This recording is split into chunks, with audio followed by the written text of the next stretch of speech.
how to use your money to buy happiness.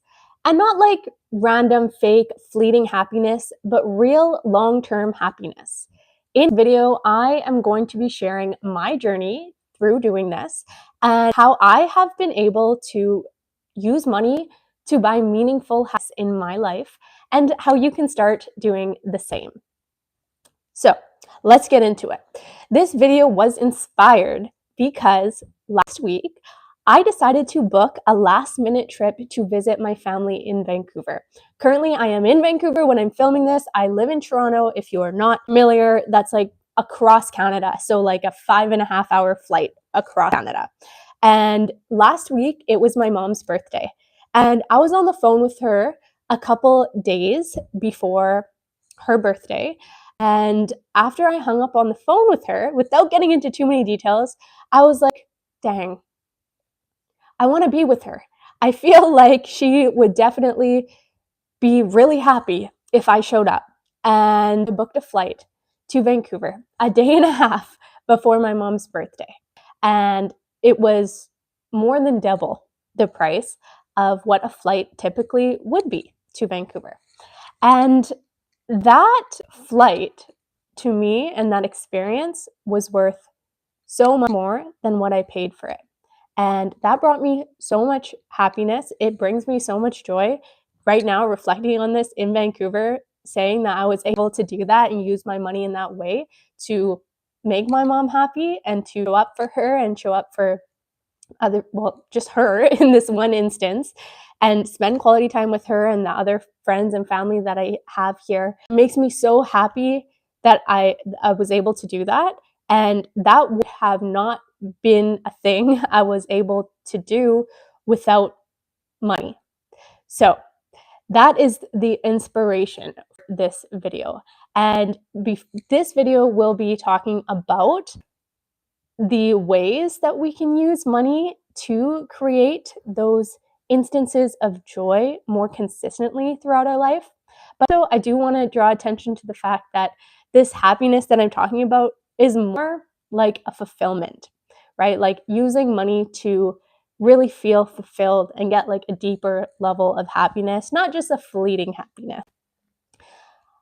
First thing that is so important when looking at how to use money for happiness is to ensure that the way that we are using money is aligning with the values that we hold. So for my example of coming to Vancouver to surprise my mom for her birthday, I know that one of my greatest values is my friends, my family, and being able to give to them in whatever high quality way that looks like. And the relationships in my life are really, really important.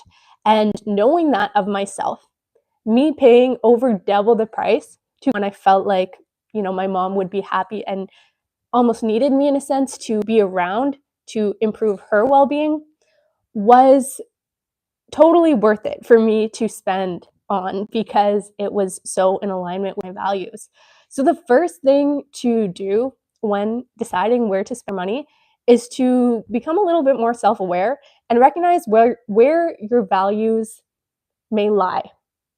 And if this is that you find challenging, I do have various videos on my channel regarding how to identify your values, but stay tuned because next week I'm actually posting a video on how to use ChatGPT to elicit more happiness with life. And in that video, I outline how I have used ChatGPT to really get clear on my values. And so that is definitely something that you guys should look out for.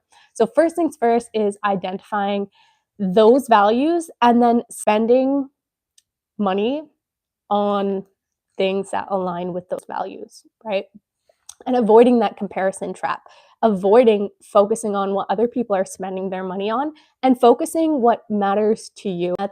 I know that I'm not the first person to say this. This is a very common thing that we hear, but sometimes it's hard to put into practice. But the most important thing is to identify those values.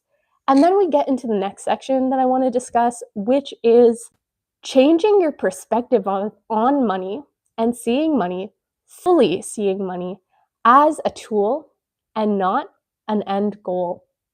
And shifting that perspective will allow us to for sure work towards goals as we should. However, it kind of allows a sense of freedom to use money in the present moment as a tool to elicit those positive, joyful emotions that we can be accessing now if we allow ourselves. One really great book that I would highly recommend if running to a, a goalpost that is always going farther and farther away is something that you struggle with is a book called The Happiness Advantage. This is a book I read a couple times throughout my education career. My formal education background is liberal arts, psychology, philosophy, and then I also have a law degree, if you didn't know. But throughout that whole journey, I read this book a couple times, as well as I've recommended it to a couple of my really good friends, and this has changed a lot of their lives. So The Happiness Advantage, great book to read to understand how to find those values and shift perspective on money. Well, shift your perspective in general and then apply it to money.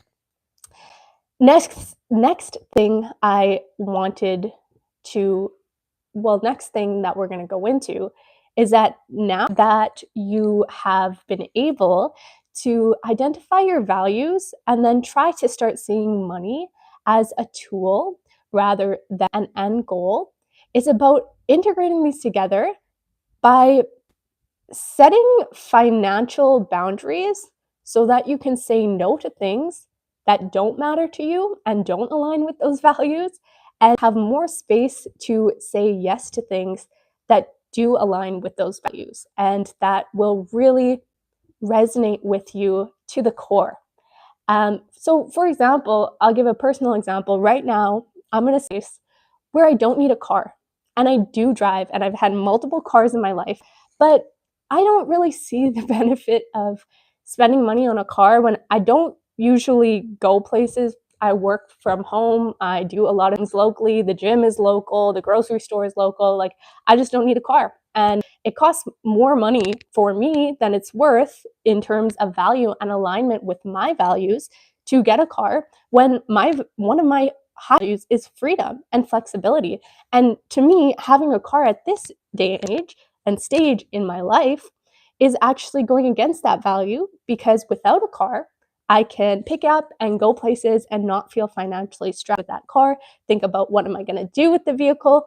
Also, it allows me a lot of freedom when I do want to go somewhere with the vehicle to just call an Uber, to just call a Lyft, even if that was to be a little bit more expensive for me. Actually isn't, with car insurance prices as they are where I am. But even if it was expensive, an Uber, a Lyft, that would align more with the values that I hold of freedom rather than just like having a vehicle. I'm not a car person, right? So setting those financial boundaries where you can say no to things that don't align with your values, even if other people or society has these things, and saying yes to something that is higher value to you.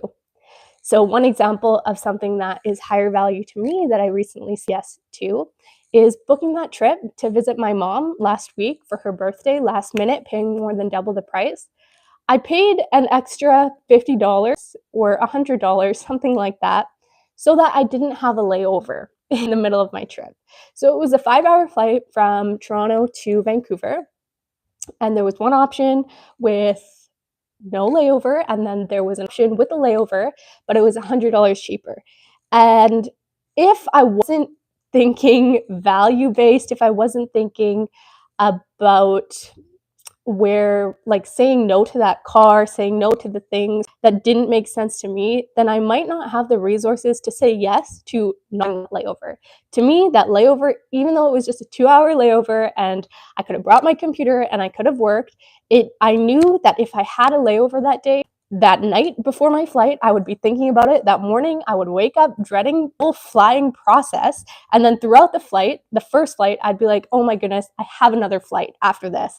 And it would just be a whole thing where mentally I'd be not wanting to do the layover. So being able to say yes to that, because I said no to things that don't align with my values, was really like an act of self-care, to be able to say, oh, this is worth $100 of my time, because it aligns with what I truly want. So that's that section, which ties into the next point of making what I like to call a happiness spending plan. So, what that looks like to me is creating somewhat of a plan or a list of things that you do want to do or experience and put your money towards that would truly give you fulfillment and align with your values. So, one book that I would highly recommend if this is something you would like to implement in your life is called I Will Teach You to Be Rich by Ramirez. I recently read this book a few months ago, and it is a really, really great book for people who are generally trying to live a less anxiety ridden life with money. And it basically teaches you, no matter where you are in your financial journey or financial literacy ability, this book is good for you because he starts right at the beginning and he teaches you basic how to save money for the future so you can live the life you want in the future while also spending the money that you want to in the present moment to allow yourself to live a life of joy and to align yourself and the things that you are spending on in the present moment with things that will bring you the most fulfillment. So again, that is the book called I Will Teach You to Be Rich by Ramit Sethi. So creating that happiness spending plan looks like finding those values, identifying those values as we talked about before, and then aligning your spending that you've allotted outside of what you're going to save to the future to the things that align most with the values and saying no to the things that do not align with those values. Another thing to definitely invest in yourself with is to, well, invest in yourself in general. So invest in your personal growth, your personal development, your mindset, and that will give you a deeper sense of fulfillment. So, I mean, a lot of people say money can't buy you happiness, and I agree in a sense, but I also disagree in the sense that with money, you can access things that you might not be able to access to become happy without money. For example, therapy. Therapy is a great use of your time if needed, and it's usually very expensive. So doing things like therapy or, having supplements, access to moving your body more, access to a yoga pass, like whatever that is, that improves your mental state as well as your physical state, your health, your overall well-being. Finding those values and making sure that you're spending money to align with those and spending money on things that actually grow you.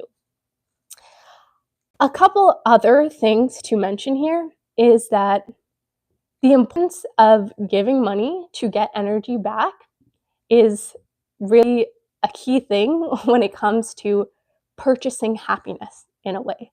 And whether that's giving money and putting energy into yourself to make yourself happier, if that's what makes you happy, or giving to others, whether that's your family, your friends, people that you know. And I don't necessarily mean just financially. Like even me coming to Vancouver, even though I didn't give my mom any money, but knowing that she was maybe going through a challenging time and I could spend the money on buying the flight to come here, that is me giving energy to the people I love. And obviously that gave me so much energy back. It inspired a video like this and inspired me creative and so many other things.